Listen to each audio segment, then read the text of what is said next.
Hello বন্ধুরা, দেখুন আজকে আমি পুজোর জন্য একটু পিঠে বানাবো, তাই নারকেল কুড়িয়ে নিয়েছি। এখানে দুধ নিয়েছি, ওখানে চালের গুঁড়ো আছে আমার, আর এখানে গুড়। আমি দুধ আর গুড় আর ওই চালের গুঁড়োর সঙ্গে মেখে নেবো, পাটিসাপটা করবো। আর নারকেলটা দিয়ে আমি পুর বানাবো। চলুন এবার গ্যাসে ফিরে যাই, দেখাবো। দেখুন এখানে আমার ঠাকুরের জন্য পায়েস হচ্ছে অল্প করে। আর এখানে নারকেলের পুরটা আমি দুধ দিয়ে পুরটা তৈরি করে নিচ্ছি, গুড়, নারকেল আর দুধ দিয়ে। পায়েসটা আমার হয়ে গেছে, পুরটাও হয়ে গেছে, আমি নামিয়ে নিয়েছি। দেখুন এখানটা আমি অল্প করে দিয়ে দিয়েছি, আপনারা চাইলে বড় করেও যদি দিতে পারেন। আর চালের গুঁড়ো দিয়ে আমি করেছি, আপনারা চাইলে যদি নরম খান তাহলে একটু ময়দা মিশিয়ে দিতে চান। আমরা হচ্ছে একটু শক্ত খেতে চাই, ওই জন্য আমরা ময়দাটা মেশাইনি। দেখুন কত সুন্দর এখনই ফুলে উঠছে। আমি এখন এটা যেরকম আমরা রোলের মতন করি সেরকম রোলের মতন করে নেব। দেখুন কত সুন্দর হয়েছে। আপনারা চাইলে লাল আর একটু লালও করে নিতে পারেন।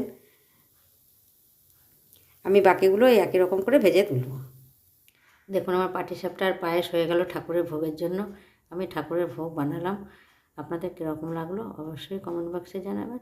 সকলে ভালো থাকবেন, সুস্থ থাকবেন। ধন্যবাদ।